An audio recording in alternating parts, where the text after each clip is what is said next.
ngiyabachitha.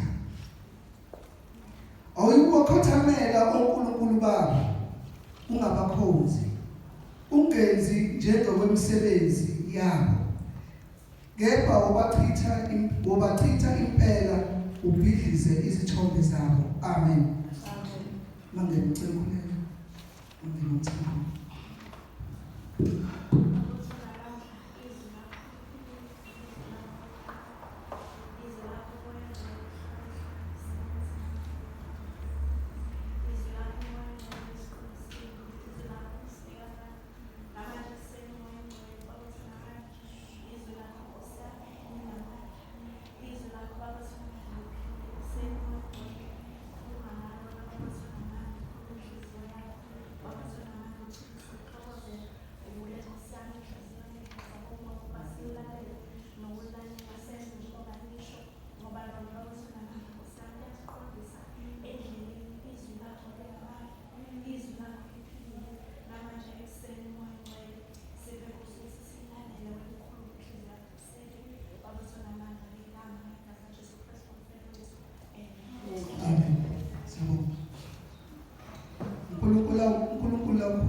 Bheka ngiyathuma ingelosi phambi kwakho kube kulondoloze endleleni. Ikuyise endaweni engiyilungisileyo. Amen. Amen. Kunendawo uNkulunkulu bazalwane asilungiselele yona. Njengebandla lakhe. Nanjengabantwana bakhe. Amen. uNkulunkulu uthumile ingelosi kuthina ukuba ihambe nathi isilondoloze ukuze isifikise kule ndawo uNkulunkulu asithembise yona. Elithi iBhayibheli akho nkathazo khona ikho inhlungu. Lithi abantu abasalamba basomi balusha imvalo. Kule ndawo uNkulunkulu asibekele kuyo. Asilungiselele yona. Kodwa manje kule ndawo uNkulunkulu asilungiselele kuyo unengelosi ayithumayo kithi. Ukuthi le ngelosi ayisilondoloze. Le ngelosi ayihambe nathi. Qaphela manje kodwa. Ungayicunuli. Haleluya. Yiqaphele ungayicunuli. Yiqaphele ulalele izwi layo. Yiqaphele ulalele izwi layo ungayicunuli. Lokhu ayimthethelele. Amen. So kunengelosi esinika yona umuntu ahamba nayo esinika uNkulunkulu ukuze isilondoloze ukuze ihambe nathi indlela yonke. Iqaphele izwi layo ungayicunuli ngoba wayicunula lithi ayithethelele manje wayicunula. Iziphambeko zenu ukuthi konke la esenza khona iphambeko noma la ikhona endleleni ungalalelanga izwi ukathomune ivela ngitshela nje. Amen. Ngiyakhumbula la kusebenza khona ukhona ubaba esebenza naye siphuma past 4 mthethwethu kodwa evamthaphume nje past 3 quarter to 4 wavela ngaphuma la wavela libala vela uthuma past 4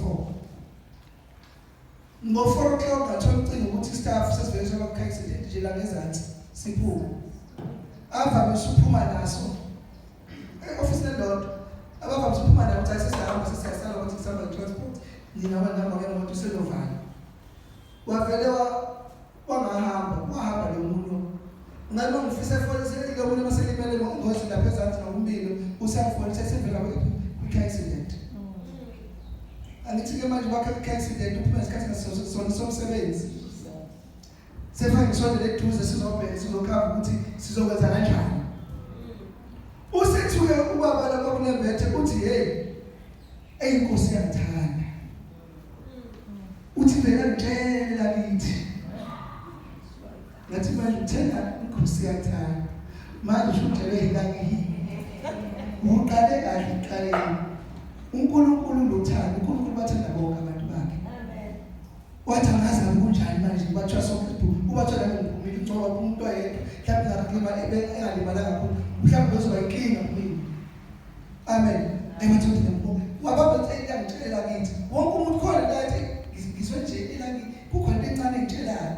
That small voice ingelosi yakho ethi uNkulunkulu kuwena ukuba ikulondoloze. Ngakho ke ilalele.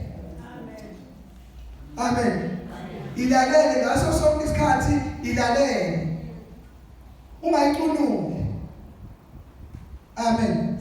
Ungayicunuli. Kepha uma ulalele nokulalela izwi layo ukwenza konke engikukhulumayo ngiyakuba isitha sezitha zakho. Ngiphambane nabaphambana nawe. Amen.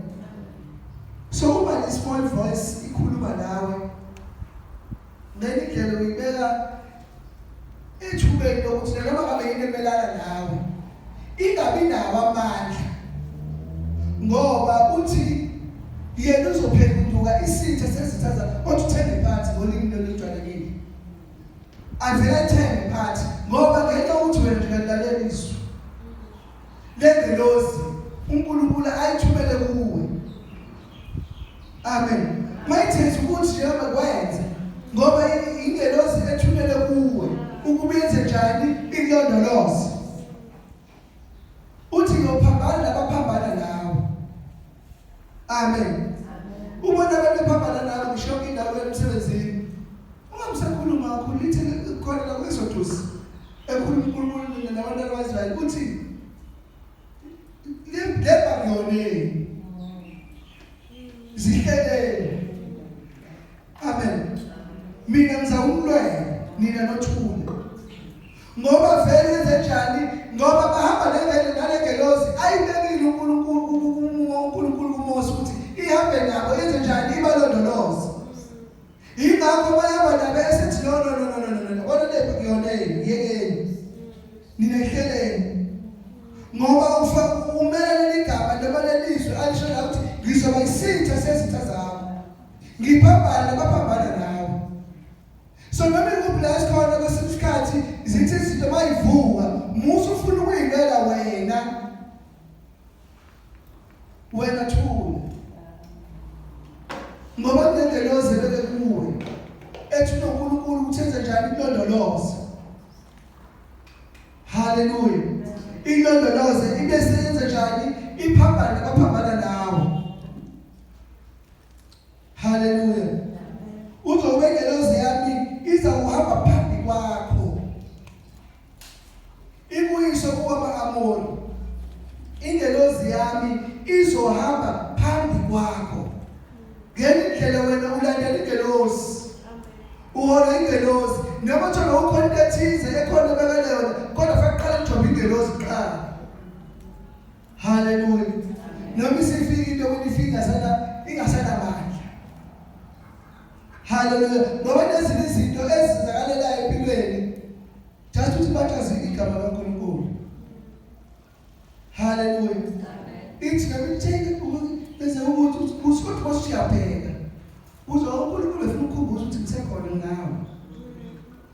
Ukuthi ushaya ingalo kodwa kusakhumbuza ukuthi ngifuna ukukhumbuza ukuthi ngikhona nginawe. Ngihamba nawe. Hallelujah. Chaza uJoshua.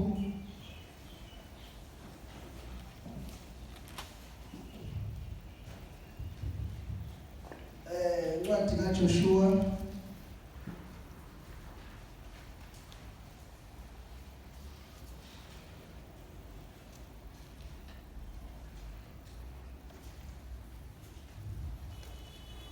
incwadi kaJoshua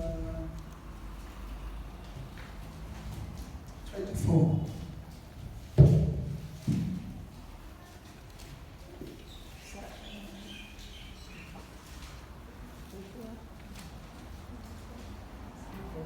Joshua 24 verse 19.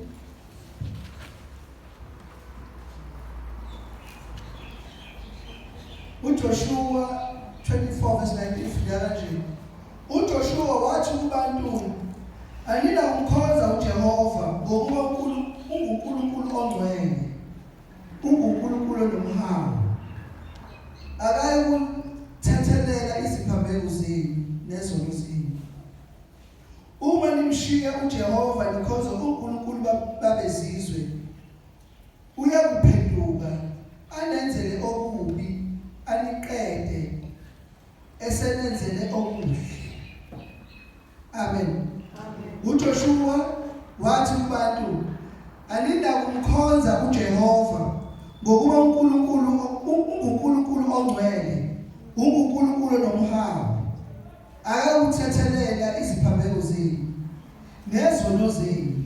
Uma nimshiya uJehova nikhonza onkulunkulu babezizwe, uyakuphenduka anenzele okubi, aniqede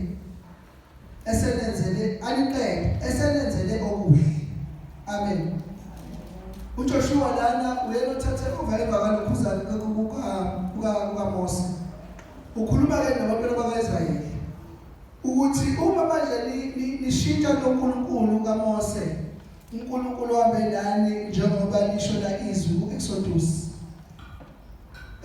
bese liyashintsha nina. uNkulunkulu ongcwele, uNkulunkulu onomhawu, kodwa akayithethelele isiphambeko zenu. Ayuphathethelele iziphambeko zenu uma nimshiya nikhonza onkulunkulu babezizwe. Uthi uzamqeda esenenzele okuhle. Ukuthi lokho okuhle ayenze kade nenzele khona, kodwa kusalayo uNkulunkulu uzomqeda. Kodwa futhi ukuthi uNkulunkulu onomhawu. Ngenxa yokuthi ke mina manje ngiyasuka kuwe, sekubuyela lelizwi lokuthi ungayicunuli. Amen. Sekubuyela lelizwi ukuthi ingelosi lena ungayicunuli. Lokho ayithethelele isiphambeko. uJoshua la ukhuluma sephinda ukuthi uNkulunkulu nomhawu. Kodwa ke futhi uma seniyokhonza abanye onkulunkulu babezizwe, uNkulunkulu ayizokuthethelele iziphambeko zenu. uNkulunkulu uzoniqeda noma nenzele kanjani okuhle. Amen.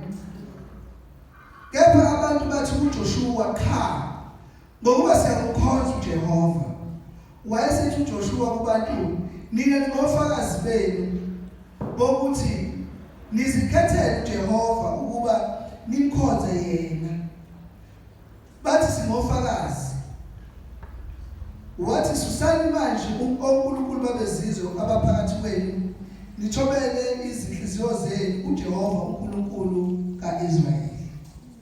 Abantu bathi uJoshua, uJehova uNkulunkulu wethu siyakumkhonza, sililalele izwi lakhe. Amen.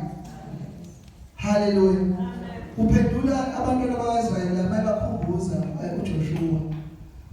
Bathi no, cha, thina siyakumkhonza uNkulunkulu ngoba singofakazi, ngoba kubonile uNkulunkulu ehamba nabo. Hallelujah. Babona uNkulunkulu ebanqobela ilokhuzana izitha endleleni. Uvuka izitha endleleni, uvuka ngisho inyoka. Manje bayazi ukuthi lento okukhulunywa ngayo ngalo uNkulunkulu bangofakazi bayo. Amen. Bathi thina no, hayi, uJehova uNkulunkulu wethu siyakumkhonza, sililalele izwi lakhe. Amen. U25 ngale kuExodus uthi ngiyakumkhonza uJehova uNkulunkulu wenu, abusise ukudla kwenu namanzi enu, ngiyawususa izifo phakathi kwenu. Amen. Uma siba ngofakazi, sigcina izwi lengelosi ebebe kithi, sithemba ukuthi izwi uyophambana baphambana nathi, angisitha kwaba isitha kithi. kodwa uma sisuka kuye uNkulunkulu nomhawu kodwa naye usithethelele. Ingakho isikhathi lethizwi unesono onasazi amen. So uJoshua ke labavuma abantwana abathe no singofakazi ukuthi uNkulunkulu usethileni. Singofakazi uJehova uNkulunkulu wethu siyamkhonza. Siyamlalela izwi lakhe. Amen. Sengizikaba nalokho bazalwane. Uma senze njalo silalela izwi kaNkulunkulu. Uthi uExodus 23 verse 25. Uthi niyamkhonza uJehova uNkulunkulu wenu abusise ukudla kwenu namanzi enu ngiyakususa izifo phakathi kwenu. Usho uNkulunkulu uJehova uNkulunkulu wethu uyakusibusisa, abusise ukudla kwethu, abusise namanzi ethu, aqede izifo phela ukuphila kwethu. Amen. Ngakho ke bazalwane asabe silapho ukuthi mawuhamba noma uwedwa kunengelosi uhamba nayo. Kunengelosi uNkulunkulu asayinile ukuthi ibe nawe, ihambe nawe kulondoloze. Wena qekelela ngaso sonke isikhathi ukuthi ungayicanuli. Ungayicanuli ingelosi ebekele wena. Funda ukulalela izwi layo. Lalela izwi layo. Ngokwenze njalo uNkulunkulu ukusisa. Uma wenze njalo uNkulunkulu uqobela zonke izinto ongazaziyo ozaziyo. Uma wenze njalo uNkulunkulu uphambana baphambana nawe. Uma wenze njalo uNkulunkulu yoba isitha sezitha zakho. uNkulunkulu babusise izinto manje. Amen.